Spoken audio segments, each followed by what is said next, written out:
Welcome to Comics Bazaar, the channel of comics commentary and arcana. This video features Excalibur issue 1, cover dated October 1988. So as the cover caption declares, because you demanded it, Excalibur in their own monthly series. This is a follow-up to the 1987 one-shot The Sword is Drawn. You'll find reviews of that particular graphic novel in the back catalogue of the channel in two parts. And so there must have been a write-in campaign regarding the characters and wanting to see them in their own monthly series. And here it is. Marvel never going to miss out an opportunity on making more money. Now, in 1988, another mutant spin-off title launched, and that was the Wolverine solo series. And the two of them were launched at the same price point. You can see it there, $1.50 per issue, and that's because the comics were printed on a higher stock or grade of paper than the newsprint that most comics of Marvel's stable of titles were published on, like Uncanny X-Men at the time, on that cheaper newsprint. So there's a higher stock of paper being used, and that means the colors are much brighter in this comic as well as the Wolverine solo series. So Marvel expanding in the late 1980s, and there definitely was a readership for these new and spin-off titles. The cover is by Alan Davis, inked by Paul Neary, and they are the artistic collaborating team for the inside material as well, just as they were for the Sword is Drawn graphic novel. I like this shot of the team, and they're standing atop the Houses of Parliament in Westminster, London. You can see Big Ben there, and this is exactly the Houses of Parliament behind them.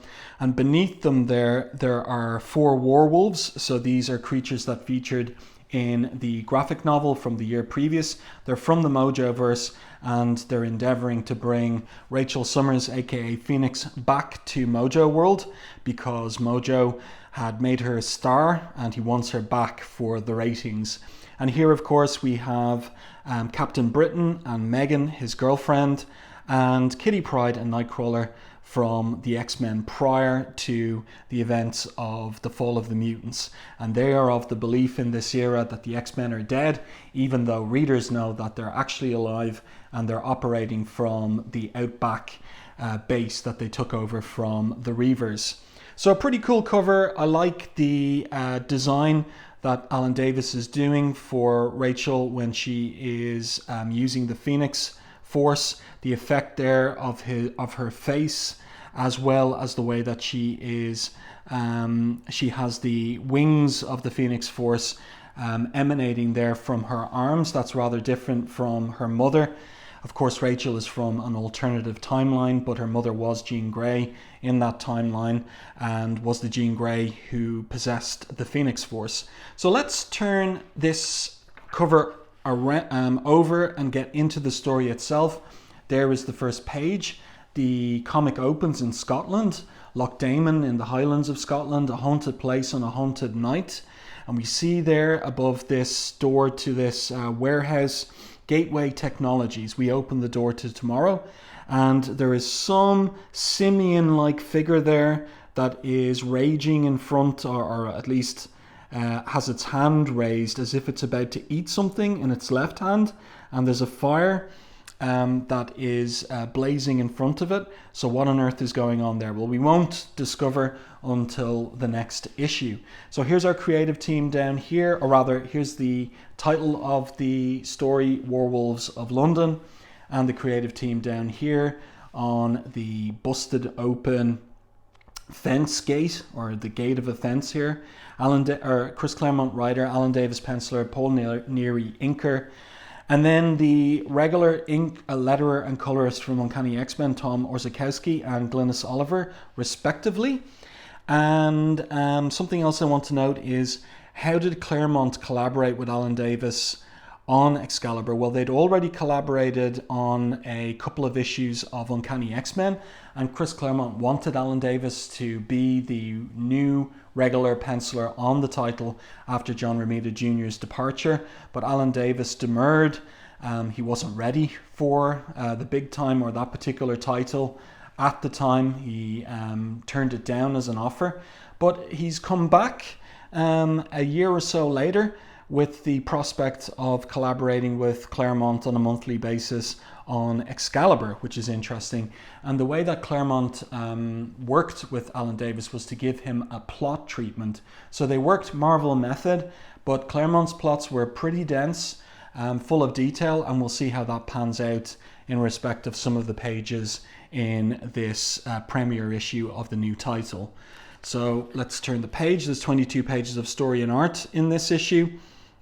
Sorry, I made a mistake. We do get to see what's going on there in that busted open warehouse. His name is Tweedledope, but that isn't important. What he's doing, that's what matters.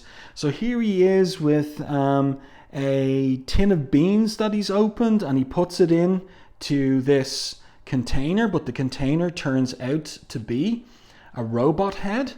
And in the background, there's a poster there for the Crazy Gang, who featured in The Sword is Drawn. And then he gets bored with this head and the game he was playing, so he tosses the head on the ground, and then ping, the eyes open. So what is all of this about? Well, we'll discover in the next issue and the issues subsequent to that. So some 500 miles roughly southward in the haunted capital of this haunted realm, he means London. The third person narrator there means London. And this is a point to recall that Chris Claremont was born in London in 1950, the end of November 1950, and he spent the first 3 years of his life in England before his family, his parents, moved to Long Island, New York, where he grew up. And so Claremont is definitely somebody with a lot of affection and an affinity for Britain and British culture and the city of London in particular. And so again, that must have been something that appealed to him in respect of the idea of this new title and getting to write about British culture and British places in the course of it with his collaborator Alan Davis. Who, being British himself too, would bring some specificity to the drawings and the cultural references, visual references in the series. So what is happening? Well, there's a hostage situation in this nightclub Wally's, and outside we've got Died Thomas, and he says, "I must be daft turning to you and a pair of teenagers when I've trained police officers at hand." And Captain Britain interrupts him and says, "Shadowcat and Phoenix are no more ordinary teens, Commander Thomas, than I'm an ordinary man." And Thomas says, or asks rather, "That meant to be reassuring. Trust me, Di," says Captain Britain. "These two know each other going back a long time. This way is best." So, reluctantly, the policeman agrees. He says, "You better be right, bucko. Any hostages get even scratched, let alone killed, and will both of us be hung." So then the scene switches to a rooftop across the way, and we've got another police officer here, and he's in shock at the youth of the two girls who are part of this operation. He says, "Lass your age to Kitty should be home abed, not gallivanting about rooftops at 3 in the flippin' morning. I'm the policeman, miss, not you." So Kitty basically replies with, "Shadowcat, we have our," or rather Phoenix says, and you can see the nimbus, the flame nimbus around her head, which is a visual indication that she's been in psionic contact with Captain Britain. "Shadowcat," she says, "we have our cue." Captain Britain says, "It's time to move." So the police officer says, "Wait, hold on, you can't." And then his hand passes through Kitty, because of course that is her mutant power to phase from solid to not solid form.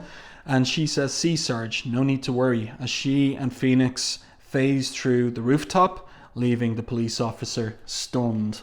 So here we go. But there's a twist, because on this page we see the Warwolves watching everything from their perch on another rooftop, and one of them pounces at the police officer. And then this is typical of Claremont. It's one of his tropes or devices. Whenever there are civilian characters in a comic he writes. He gives them a backstory, particularly to build pathos if anything bad happens to them. So we get a story about this police officer, Ray Mulholland. Good man, good cop, husband and father, with all the dreams a man can have. Some fulfilled, most not. But he's never minded. That's the way life is. You play the hand you're dealt. In a twinkling, in a trice, that's all stripped from him. So there's nothing left of substance. There's only the shell. So the werewolf absorbs his life force, and then his body is left empty of any soul or substance. And the werewolf here is going to roleplay, cosplay as the police officer, Ray Mulholland, and says, the fit is perfect, and me, I'm the kind prefers comfort to fashion any day. So the plot thickens, as they say. Seconds earlier, though, Kitty's phased into the hostage situation. We can see the story here, the nightclub, all of the patrons on the ground with their hands behind their head. And here we have the hostage takers, robbers, and they're wearing tights over their faces to obscure their identities. And Kitty and Phoenix are in dialogue with each other about the situation. You see what I see, Ray? Asks Kitty Pryde. Clear as starlight, responds Phoenix. Glad we're silent by touch. This many people, their basic elemental emotional thoughts create so much psychic static, it's murder on my telepathic shields. My telekinesis should work fine though. I'll use it to smash their... And then we see an image of Ray Mulholland being absorbed, having his life essence absorbed by the werewolf. And Rachel has picked up on that traumatic moment and she yells out in pain. So Kitty exclaims to herself and thought, oh crumbs, what hit her? Something psychic? Only caught the fringe, she took the brunt. And my head's killing me. Phased free of the wall just in time. Couldn't maintain Rachel's intangibility. She's out cold, poor thing. Voices the goons. So they come to investigate. And Kitty, of course, is not there. They bring out Rachel. One of the goons there takes a fancy to her. Coo, Reg. He says she ain't half a looker. And his compatriot responds, keep your mind on business, Toby. You can play later. So that's there's quite a grubby subtext to that in terms of what this guy's got in mind for later on. And so Kitty's thinking fast, improvising, and she decides to play the role of a ghost. And of course, because she has the power of insubstantiability, that's right, she can phase free of the rounds this particular robber fires off at her. Great acting here in the figures of the robber hostage takers. And at the gunshot, Di Thomas decides something's gotten mucked up. All units move in. He orders, hit the swine as hard and fast as you can. So Captain Britain, of course, is able to fly. And one of the police officers makes the point, crikey, Captain Britain, they weren't just stories. He really can fly. So in he goes into the club. But Kitty is making progress there. Come on, bozos, look at me, she thinks. Stay focused on me. Shoot only at me. And the guy goes for his shotgun, his double-barrel shotgun on the ground. But because she's touching him, she's able to make him insubstantial and his hand passes right through the gun. So she thinks it's working. I guess criminals are a cowardly, superstitious lot. They all drop their weapons on the ground. And then Rachel's recovered. So you see her here now in full Phoenix effect. Again, I really like the devices that Alan Davis is using for Rachel Summers when she is manifesting the Phoenix Force. Like I said earlier, I like the extended feather claws that emerge from her hands and fingers there on both sides, as well as the spawning of blacks and the tattoo pattern of her face. I think it's very effective. And of course, the hostage takers are overawed by her. She's in a completely different power range and category than they are. You heard the lady, she exclaims with Excalibur, one warning is all you get. And Kitty thinks, as Rachel uses her telekinesis to slam the whole group into the wall, show off, look who's talking. says Rachel. And I like the little detail of the civilians here, this man standing in front of the woman who's kind of behind him as they're watching all of this taking place. It really sells the situation, Alan Davis in the art. So in arrives Captain Britain, but everything has been resolved. So was there trouble, he asks. We heard a shot. Nothing we couldn't handle, right, Phoenix? And Rachel says, right. And then this guy emerges from the crowd, Nigel Frobisher. He introduces himself, merchant banking. So Phoenix isn't interested, wanted to express my gratitude privately, he says. Please go away, she tells him. Your lips say that, my darling. And then Captain Britain intervenes. So do mine, go away. And I really love the way that Alan Davis is selling here Captain Britain's height. If I'm not mistaken, Captain Britain is almost 7 foot tall. Like he's quite tall. He's head and shoulders above everyone else. Nigel Frobisher makes an exit, but he is not happy. Poncy, stuck up, arrogant sod. He says, who's he think he is, throwing his weight around. We'll see him again later in the issue. So Phoenix here is recovering from her experience that made her yell out. It was as though I was dying, she says, but it wasn't me dying. I mean, it was someone else, their last terrible, despairing psychic scream. And now, no matter how hard I scan, I can't find even a residual trace of that person's thoughts. It's as though the mind I touched never existed. So, let's see, will it happen again? A while away in time and space, this guy here is waiting for his girlfriend outside another club maybe, or something of that order. Remember, it's like 3-4 in the morning, and the Ray Mulholland Warwolf comes up upon him, and another Warwolf attacks the guy in the car. And we know that the same process repeats itself. And Rachel is attuned to it, and so she screams out. And where are they staying in London? They're staying at an address that is given here as 1 Merlin Mews. Of course, it's fictional. But the style of these Mews buildings, these terraced Mews buildings, is exactly correct.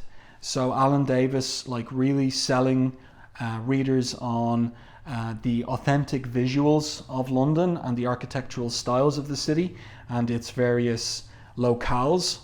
So I'm sure that Claremont was delighted with that. So Rachel here, again, Kitty, it happened again, she says, and then we see the aftermath of it. So the guy is here with a big smile on his face. Here comes his girlfriend, and we know that she's going to be another victim of the Warwolves. Another night at Merlin Mews. Kitty is down in the basement, and she is remembering her lost comrades of the X-Men, because of course she believes they died at Dallas in Texas fighting the adversary atop Forge's building. So you see it there in the background, and you see the team as it was for Fall of the Mutants, including, and I find this really fascinating, that Alan Davis gives the detail of the fact that Storm had her face covered with a mask and a mystical dagger going through her head. That was all done by Spiral in advance of her going in for the final confrontation with the adversary. It's intriguing, that little detail that Davis has included in this cover to this magazine about the X-Men and their apparent deaths. And also she's got a letter there from Doug Ramsey, and or rather maybe it is from someone of the New Mutants talking about Doug. And there's a picture of her with Doug there making bunny ears above his head. He was another computer whiz, and he's dead in the continuity. She says of him in particular, and you, Doug Ramsey, determined to pull your own weight with the New Mutants, even if it killed you. Darn you all, as she dabs her tears. This isn't fair. In our time, we faced the worst villains in the world, in the universe, and beat them all. How is it the heroes die while they remain? And with the X-Men gone, they probably figured there's no one worth the name to stand against them. So here are all the threats there are in the world, and Kitty's worried as regards who's going to deal with them since the X-Men are gone. So interesting to see the collage of major villains, including Ogun, whom she faced herself in her time in Japan in the Kitty Pryde miniseries with Wolverine. And we've got the Brood, of course. We've got Lilandra there. She's not exactly a villain. And up here we have Mojo, we've got the Hellfire Club, and we have Belasco as well. And it puts one in mind of whether Excalibur are going to meet these in the future. Are they right? Kitty wonders. Are we fooling ourselves with Excalibur? And then there's someone in the doorway. So who could it be? Let's turn the page. Well, it is Captain Britain himself.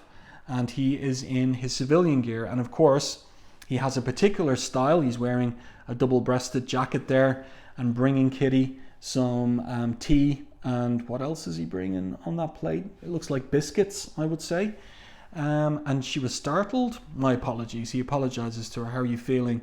So she replies, fine, except for the headache I seem to get now from the strain of counteracting my phasing power and keeping my body solid. So this is a consequence of the mutant massacre when she, Colossus, and Nightcrawler were severely injured, and she lost power, her control over her phasing, so that she was about to phase out of existence entirely, but she's gotten some measure of control. But now she has an Achilles heel whereby her natural state is phased and she has to concentrate in order to be solid.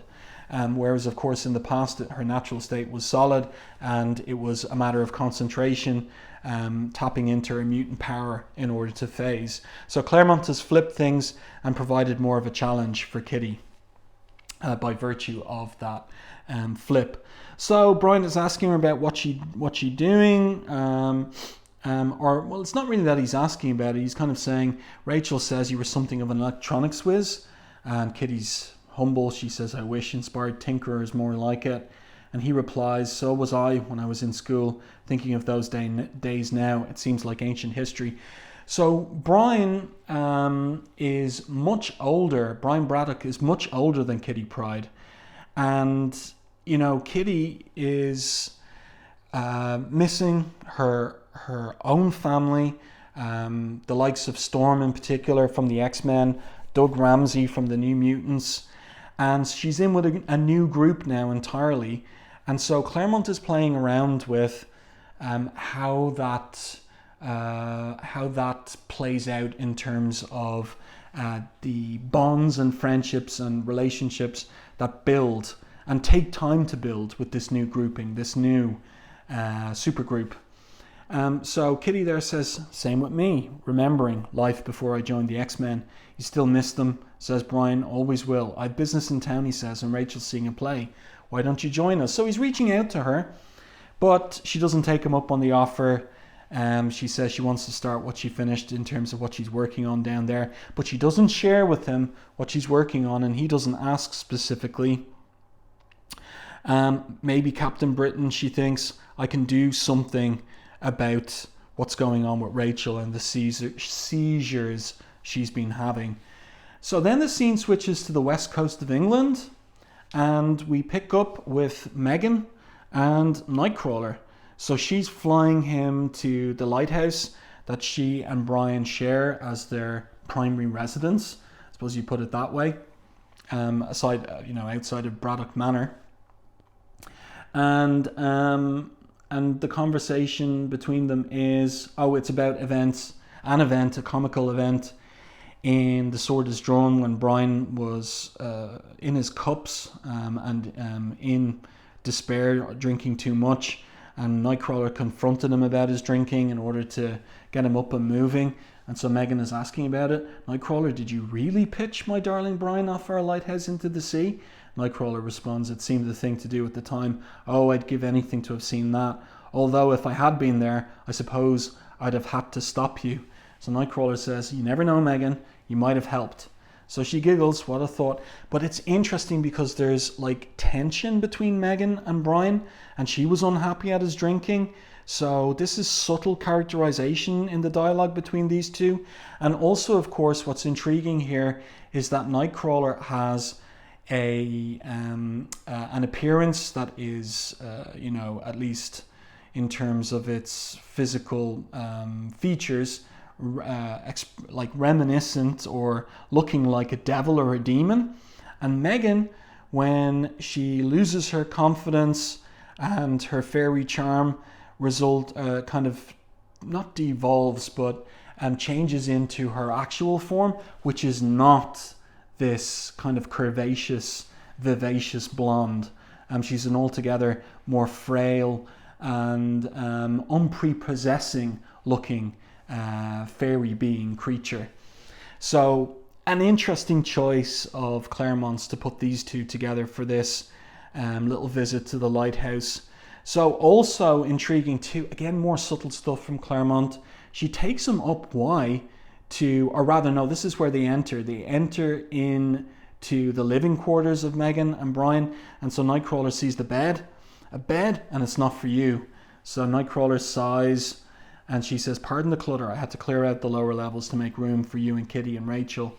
So the plan is that the whole team is going to live there. So she puts some tea on for him. He continues exploring. He goes down to the lower floors, and he says before going down, this lighthouse is bigger than it looks. There's plenty of room. But he thinks to himself, if Brian doesn't know we're moving in, it could mean trouble. And then he calls up to Megan. What's this door? Where's this door lead? The one opposite the front entrance. Storage cellars, she replies. So he decides it's worth a look, and he walks through, and then it's a huge surprise what he sees. "Glory," he exclaims. And who are all of these characters? Well, it will be revealed that this is Earth, or not Earth, but what's the phraseology in Marvel? It is the universe 148, Universe 148 of the Marvel Universe. And they're speaking a different language there and everything, but Nightcrawler gets it. No need to provide translation. I get the message. I know when I'm not wanted. So these soldiers reach out for him, and then he teleports up to the kitchen. "Megan, beware danger. Creatures in your basement," he exclaims. "Be careful." So they go down the stairs, open the door, and of course it's once again an empty storage cellar. Empty. So Nightcrawler's shocked. But it was, I saw, mein Gott, did I imagine it? So good acting here. Again, I like the way that he's slapping his forehead there and the look on his face. And then the scene switches to London. Tameside, Fraser's Bank. And we see once again this Nigel, what's his name again? Forbrusher? Frobisher. Now, I've never heard that surname in reality, so I'm not sure if it's an actual surname that exists or whether it's a make-up one. Anyway, he tries it on with Rachel again. He wouldn't recognize her, of course, from the fact that she was wearing her costume when he first met her in the hostage situation. But here he is. He is a rogue, and he's going to try it on. I like the detail of the secretary thinking about him, that he's a pig in her thoughts there. It's good work from Orzechowski going from speech balloon to thought balloon off the side of the speech balloon. Really like his letter designs. So Rachel here is in psionic conference with Megan and Nightcrawler at the lighthouse. And so we have that 1980s craft technique of the color hold here, a magenta color hold for Megan and Nightcrawler. Excuse me. And they're talking about what Nightcrawler witnessed. And Megan says, "In all the time since Brian and I moved into the lighthouse, nothing like what Nightcrawler saw ever happened to us." So Rachel is absorbed in what they're saying. Fascinating. I'll tell Brian. Maybe he'll have some ideas. And Frobisher here, or Frobisher, is continuing his pitch. "You know, my sweet, I can't shake the feeling. We've met somewhere before." And then Rachel turns to him and she's angry. I like the expression on her face. You can just see her nose kind of bunching up with disgust there. Also the detail of the phoenix necklace that she's wearing as well. That's really well done. And the guy touches her hand. This man, his hands, his thoughts. I beg your pardon, she says. And then we get a Dutch angle from Alan Davis, and there we see the Phoenix Firebird in the background. So she's manifesting the full force of her power at the guy. So he oinks like a pig. That's a humorous little follow-up to the fact that the secretary was thinking of him as a pig. And Rachel then says, hands on hips. I strongly suggest, Mr. Frobisher, the next time you're with a lady, be a gentleman. And the secretary's applauding there in the background with a big smile on her face. So it's a good scene here by Alan Davis, the way he handled it all. And who else is at the bank except for Brian himself? And he's just witnessed what happened. That's the chap who accosted Rachel at the nightclub. He recognizes him. Thought for a moment he recognized her as Phoenix. She told me she was going to Silink with Megan and Nightcrawler. Poor girl was probably so wrapped up in that she didn't even realize the man was there. I was afraid I'd have to take a hand again. She handled him well, but he's the type who'll never get the message. Still, perhaps I should suggest Rachel adopt a more conservative mode of attire, because of course Rachel's outfit, that short skirt that she's wearing, is it a skirt or a dress? It's a dress, but it's a short one, very short indeed, and it's quite provocative. So it's going to attract rogues like Frobisher. So interesting to see the way that Brian regards Rachel. He's kind of taking on a patriarchal guardian type role, but she's well able to handle herself. But also subtly in the background is the fact that Rachel and her provocative way of dressing, it connects with her origin story. She's from an alternative timeline in which she was physically abused, and Claremont wouldn't ever be explicit about this, but there's an implication that the abuse of Rachel in the dystopian Days of Future Past timeline might have gone farther than physical abuse into carnal or even sexual abuse. And so her way of dressing could be an expression of what happens with people who are so abused when they're young. They have a, how will I put it, like a forceful expression of sexuality that isn't as bounded or conservative as people who haven't gone through anything like that in their life. But it's also a moment to transition to someone who is dressed altogether conservatively, an old college flame of Brian's, and that is Courtney Ross. So they kiss here again. Great acting in the art, in Alan Davis's art. She pours a drink for Brian as well. He's asking her about her hair. It's blonde, and so she's a natural blonde, she says, always was. But in school, I considered this colour socially and politically déclassé, too flashy an individual, so I dyed it Auburn.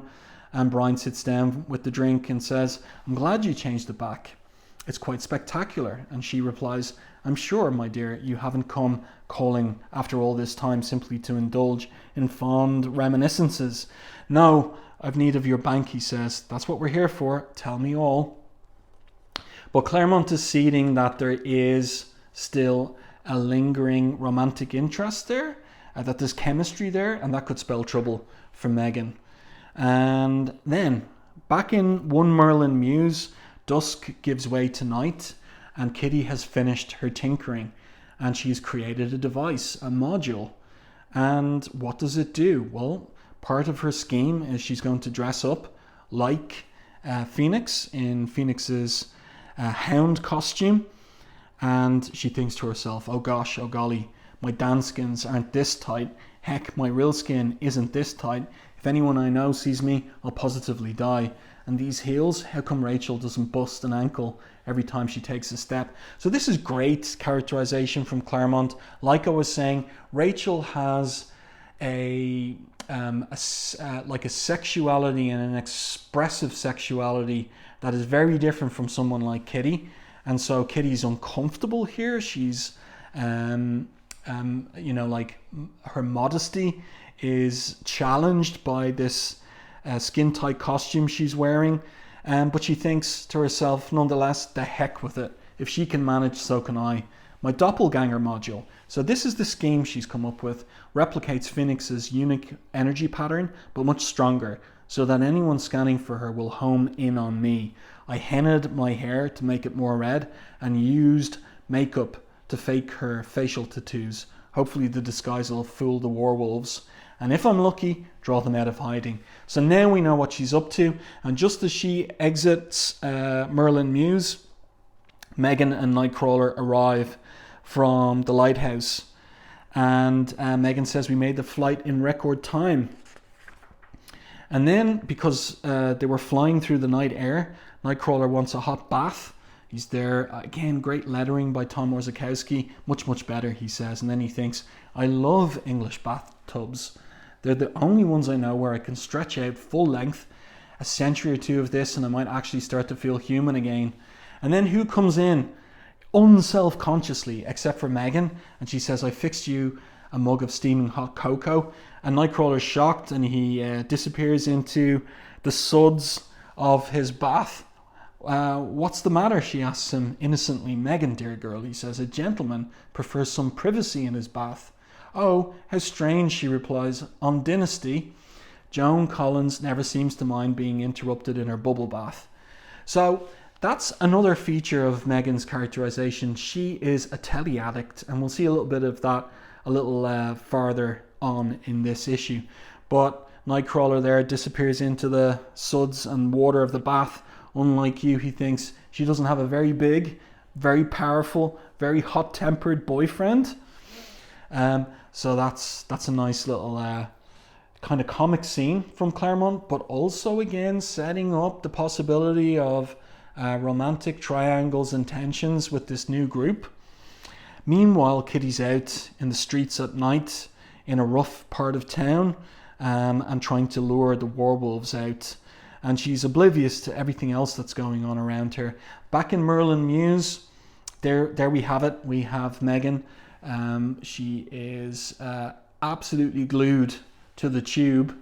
And what's she watching on the telly? Except for British TV, of course. And here are some staples of British TV in the late 1980s. Coronation Street, a soap opera. EastEnders at that time, 1988. Pretty much a brand new soap opera. If memory serves, I think EastEnders started in 1987. I think. So it's a new soap opera set in the East End of London and one produced by the BBC. And Doctor Who, of course, another BBC staple, a sci-fi series. Film 88, that's Barry Norman's Film 88.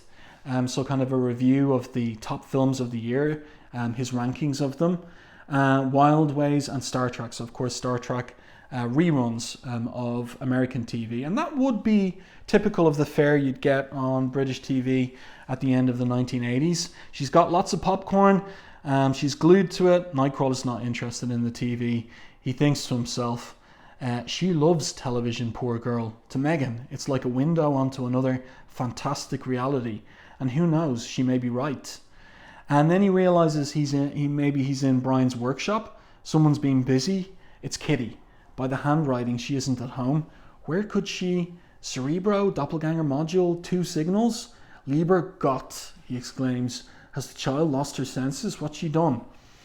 Then the scene switches back to London. The Aldwych Theatre, the Strand, home of the Royal Shakespeare Company. So at the end of the 80s it was, but now in the present, it's the Barbican Theatre, but the actual home of the Royal Shakespeare Company is Stratford upon Avon. Anyway, when they're in London, it's the Barbican they're to be found in these days. So Nightcrawler psionically contacts Phoenix, and he exclaims, "Phoenix!" And she tells him psionically, "No need to yell, Kurt. I'm always in a light telepathic rapport with the team. Just mentally call my name and I'll hear." I love the way we get these details of how the telepathic rapport works in the thoughts of the characters. it kind of gives more and more depth to what to our appreciation of how this team is going to work and how it is working.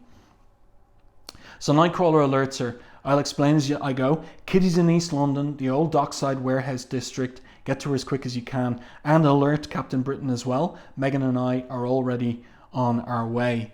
So Rachel, who was there watching the performance of Hamlet, leaves the theatre. And look, she's unconcerned to disguise her departure. She just doesn't care. And so the civilians see her and are shocked by her flight there. It's done, Nightcrawler, she thinks. Says to him psionically, I'll be with her in a flash. So how is Kitty getting on? Well, we saw these two earlier, and so we know the Warwolves are there. And Rachel makes contact with her. Shadowcat, my outfit, my face, what the blazes? Because Nightcrawler didn't have time to explain that. So Kitty replies, it's a long story, I'll tell you when I get home. Just wish it had a happier ending. And here come the Warwolves in their human disguises. Kitty initially is fooled. She thinks, she says here, no problem, Ray. It's only the cop we met the other night that would be on the rooftop. So Rachel here, I like this device of her face manifesting there in this kind of flamey nimbus. I see his image in your thoughts, she says to Kitty psionically. I can't scan his. He's invisible to my psi power. And then we have the horror of the Warwolves emerging from the mouths of, they're dead civilians. And Phoenix tells Kitty, run for it. I'll be okay, thinks Kitty. My phasing power. But one of the Warwolves puts his paw or claws right through her, and she feels it. So this was unexpected for her. And then Phoenix arrives just at that moment and crashes into the Warwolves. Don't worry, Kitty, I'm here, she exclaims. I'll save you. Psychically, I can't touch these Bowsers, she thinks to herself, but that doesn't mean I can't use my body. So she bashes into them, slams into this shop, which was established in this panel here, fine old English humbugs. So that those are boiled sweets. Plus anything, so she says here, she's going to use her body plus anything else that's handy to beat him to a pulp. I like this kind of detail where she bounces off something here and hits the corner of this boiler room, it looks like. And then whatever is in this tubing, gloop, falls down on top of her. So she's kind of stuck in it. She thinks, the Warwolves are gathering up Kitty there, who's unconscious. And Phoenix is thinking, I'll never be a slave again, no matter what the cost. Because the Warwolves, as I said earlier at the beginning of this video, are tasked with bringing Phoenix back to Mojoverse. So Phoenix says to Kitty psionically, phase free of them. I'm trying, thinks Kitty, but when the Warwolf hit me, I felt it. Somehow he scrambled my powers. I'm stuck. So she's not going to be able to phase her way out of this. And here we are, last page already. So Phoenix is trying to get free of that gloop. She manages it. Again, I like the way that Davis draws this, where she kind of falls over onto her back. So all of this is delaying her, and that's time enough for the Warwolves to gather up the skins of their humans, and Kitty too. And they're wondering about the fact that there seems to be two Phoenixes, and one of them says, we grab both. If this one isn't the real thing, you got yourself a skin, it says to one of its compatriots. And just at that point, Nightcrawler teleports in. You leave her alone, monsters, he says, but he's punched by one of the Warwolves. Megan grabs him, and the Warwolves make an escape into this tunnel. It's into the sewers, it seems like. Captain Britain arrives too late. Rachel's up, and she's emerging from that kind of storeroom, whatever it was. Oh yeah, now it makes sense. What this is the kind of the sticky candy, like the liquid candy that's hardened into the humbugs. That's what's going on there. So Megan says they've kidnapped Kitty, believing she was me, Rachel explains. And here we are, we're at the end of the first issue. Rachel says she thought her phasing power would protect her, only something went wrong and it didn't, and now she's their prisoner. And Nightcrawler says, only until we rescue her, my friends. And Phoenix adds and concludes the issue, unless they turn her into a werewolf first. So those are the stakes. They got to rescue her in time before her life essence is sucked out and she's worn as a skin for this particular werewolf here. And I can't help, or I feel compelled to comment on this advertisement for this Exterminators miniseries, a 4-issue limited series by Louise Simonson and John Bogdanov. They were collaborating on X Factor, or would collaborate on X Factor. And I just really like this advertising image here of these demons, and they're kind of how shall I describe it? But that they're looking into this crib. There's light emerging from the crib, which is lighting them. But this is the detail I really like: the inclusion of the broken doll. So some of the limbs of the doll have come off here, and you can see that, and the eyes are wide open but like fixed. And I just think that is so subtle and so clever, because basically it conveys indirectly what these demons are going to do to the baby inside this crib. For Inferno to begin, 13 children must die. It's really well conceived, really well designed, horrifying, terrifying. I like it. I think it's excellent. And my assumption is it's by John Bogdanov, pencils, and I would say inks by him. So there you go. Oh yes, there is a bonus image, the back cover, featuring Phoenix there by Alan Davis, inked by Paul Neary again. And so again, you get to see this design, this new design for the Phoenix effect from when it's Rachel Summers. So it's different and distinct from the Jean Grey Phoenix effect. And I like the fact that Davis has come up with a bespoke design for Rachel Summers. And I think it works really, really well. So there you go. I do hope that you enjoyed this review and commentary on Excalibur, issue number 1 of a brand new monthly series. The series would run for 125 issues before it was cancelled. So a long life on this one, all the way to, if I'm not mistaken, 1998. So from 1988 to 1998, basically 10 years of the title. And it would all flow from this, and prior to this, the original graphic novel, The Sword is Drawn. Let me know your thoughts on this one in the comment section. If you enjoyed my review and commentary, please like and share the video. It really does help the channel. And if you haven't done so already, subscribe to the channel and stay tuned for more content like this.